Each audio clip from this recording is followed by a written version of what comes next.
Van de Graaff generator, Van de Graaff miniature. In the year 1929, Robert Van de Graaff designed a machine which produces a large amount of electrostatic potential difference up to several million volts.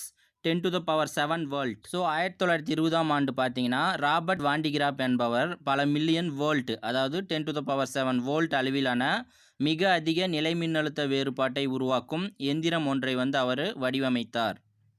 The Van de Graaff generator work on the principle of electrostatic induction and action at point. So Van de Graaff மின்னியற்றியோட செயல்பாடு பார்த்தீங்கன்னா நிலைமின் தூண்டல் மற்றும் கூர்முனை செயல்பாடு ஆகிய தத்துவங்கள் அடிப்படையில் தான் இது அமையுதுன்னு சொல்கிறாங்க. Van de Graaff generator construction. A large hollow spherical conductor is fixed on the insulating stand. So சைடில் இருக்கிற டயக்ராம் பாருங்கள், அதுதான் வான் டி கிராப் மின்னியற்றியோட அமைப்பு. அந்த டயக்ராமில் இருக்கிற கருப்பு கலர் ஆப்ஜெக்ட் பார்த்தீங்கன்னா மின்காப்பு பெற்ற தாங்கின்னு சொல்கிறாங்க. ஸோ மின்காப்பு பெற்ற தாங்கினா அது மின்சாரத்தை கடத்தாதுன்னு சொல்கிறாங்க. ஸோ அதன் மீது பார்த்தீங்கன்னா ஒரு பெரிய உள்ளீடற்ற மின்கடத்தும் கோலம் பொருத்தப்பட்டுள்ளது. A pulley B is mounted at the center of the hollow sphere and another pulley C is fixed at bottom. So அந்த டயக்ராமில் இருக்கிற கோலத்தில் பார்த்தீங்கன்னா பி என்ற கப்பியும் அதன் அடிப்பகுதியில் பார்த்தீங்கன்னா சி என்ற கப்பியும் பொருத்தப்பட்டுள்ளதுன்னு சொல்கிறாங்க. A belt made of insulating material like silk or rubber runs over the both pulleys. So மின்கடத்தா பொருள்களான பட்டு அல்லது ரப்பரால் செய்யப்பட்ட பட்டை ஒன்று பார்த்தீங்கன்னா கப்பிகளின் வழியே செல்கிறதுன்னு சொல்கிறாங்க. டயக்ராமில் பார்த்தீங்கன்னா பி என்ற புள்ளியும் சி என்ற புள்ளியும் சேர்ந்த மாதிரி ஒரு கோடு இருக்குது பார்த்தீங்களா, அதுதான் மின்கடத்தா பட்டைன்னு சொல்கிறாங்க. The pulley C is driven continuously by the electric motor. So அந்த கப்பி சியை மின் மோட்டார் ஒன்றினால் தொடர்ந்து இயக்கப்படுகிறது. Two comb shaped metallic conductor E and D are fixed near the pulley. So சைடில் இருக்கிற டயக்ராமில் பார்த்தீங்கன்னா கூர் முனைகள் கொண்ட டி மற்றும் இ ஆகிய இரு சீப்பு வடிவ கடத்திகள் இணைக்கப்பட்டுள்ளது. The comb D is maintained at a positive potential of 10 to the power 4 volt by a power supply. மின் வழங்கியின் மூலம் பார்த்தீங்கன்னா 10⁴ வோல்ட் அளவிலான நேர் மின்னழுத்த வேறுபாட்டில் சீப்பு டி வைக்கப்படுகிறது. The upper comb E is connected to the inner side of the hollow metal sphere. So சீப்பு இ ஆனது கோளக கூட்டின் உட்புறம் இணைக்கப்பட்டுள்ளது. Due to the high electric field near comb D, air between the belt and comb D gets ionised. So சீப்பு டிக்கு அருகில் உள்ள உயர் மின்புலத்தினால் சீப்பு டிக்கும் பட்டைக்கும் இடையிலான பகுதியில் உள்ள காற்று அயனியாக்கப்படுகிறது. The positive charge are pushed towards the belt and negative charges are attracted towards comb D. So காற்று அயனியாக்கப்படுவதனால நேர்மின் துகள்கள் பார்த்தீங்கன்னா அந்த பட்டையை நோக்கியும் எதிர்மின் துகள் பார்த்தீங்கன்னா சீப்பு டியை நோக்கியும் நகர்கின்றது. The positive charges reach the comb E. A large amount of negative and positive charges are induced on either side of comb E due to electrostatic induction. As a result, the positive charges are pushed away from the comb E and they reach the outer surface of the sphere. So நேர்மின் துகள்கள் பார்த்தீங்கன்னா பட்டையில் ஒட்டிக்கொண்டு மேல் நோக்கி செல்கின்றன. அது பார்த்தீங்கன்னா சீப்பு ஈயை நெருங்கும் போது பார்த்தீங்கன்னா நிலைமின் தூண்டல்னால அதிக அளவிலான எதிர் மற்றும் நேர்மின் துகள்களை சீப்பின் இருமுனைகளிலும் உருவாக்குகின்றது.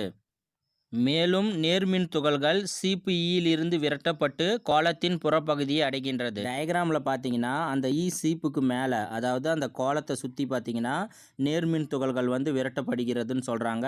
அதனால தான் நம்ம அந்த டயக்ராமை சுற்றி ப்ளஸ் சிம்பிள் போட்டுருக்குங்க. Since the sphere is a conductor, the positive charge are distributed uniformly on the outer surface of the hollow sphere. So கோலம் பார்த்தீங்கன்னா கடத்தி பொருளால் ஆனது, அதனால் அதில் இருக்கும் நேர்மின் துகள்கள் கோலத்தில் புறப்பரப்பில் சீராக பரவி இருக்கும். At the same time the negative charges nullify the positive charge in the belt due to corona discharge before its bosses over புள்ளி. ஸோ கோளத்தின் புறப்பரப்பில் பார்த்தீங்கன்னா நேர்மின் துகள்கள் வந்து சீராக பரவுகின்றன. ஆனால் அதே சமயம் பார்த்தீங்கன்னா ஒளிவட்ட மின்னிறுக்கத்தினால் பட்டையில் உள்ள நேர்மின் துகள்கள் காற்றில் உள்ள எதிர்மின் துகள்களை வந்து சமன் செய்யுது. பின்னர் பட்டையானது கப்பியின் வழியே கீழே செல்கிறது. when the belt descends it has almost no net charge. So பட்டையானது கீழிறங்கும் போது மின்னூட்டம் அற்ற நிலையை அடைகிறது.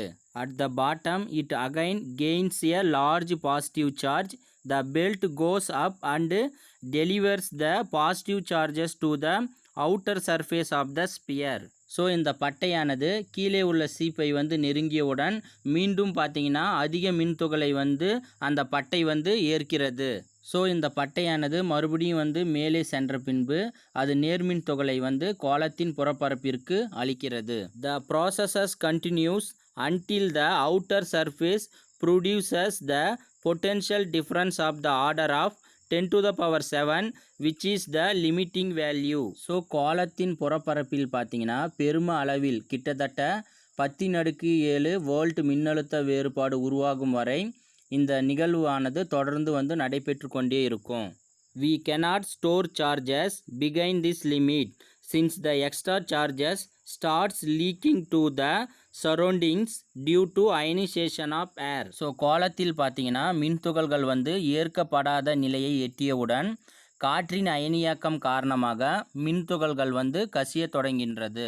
The leakage of charges can be reduced by enclosing the machine in a glass filled steel chamber at very high pressure. So உயர் அழுத்தத்தில் வாயு நிரப்பப்பட்ட எஃகு கலத்தினால் கோளத்தை வந்து நாம் மூடுவதன் மூலம் கோளத்தில் இருந்து மின்துகளின் கசிவினை வந்து நாம் குறைக்கலாம். The high voltage produced in this Van de Graaff generator used to accelerated positive ions, proton and deuterons for nuclear disintegration and other applications. So Van de Graaff இயற்றின் மூலம் பெறப்பட்ட உயர் மின்னழுத்த வேறுபாடு பார்த்தீங்கன்னா அணுக்கரு பிளவில் பயன்படும் நேர்மின் அயனிகளை முடுக்குவிக்க பயன்படுகிறது. ஸோ நேர்மின் அயனிகள்னா புரோட்டான் மற்றும் டியூட்ரான். ஸோ இதுதான் பார்த்தீங்கன்னா வான் டி கிராஃப் ஜென்ரேட்டரோட கன்ஸ்ட்ரக்ஷன் அண்டு ஒர்க்கிங் எக்ஸ்பிளனேஷன்.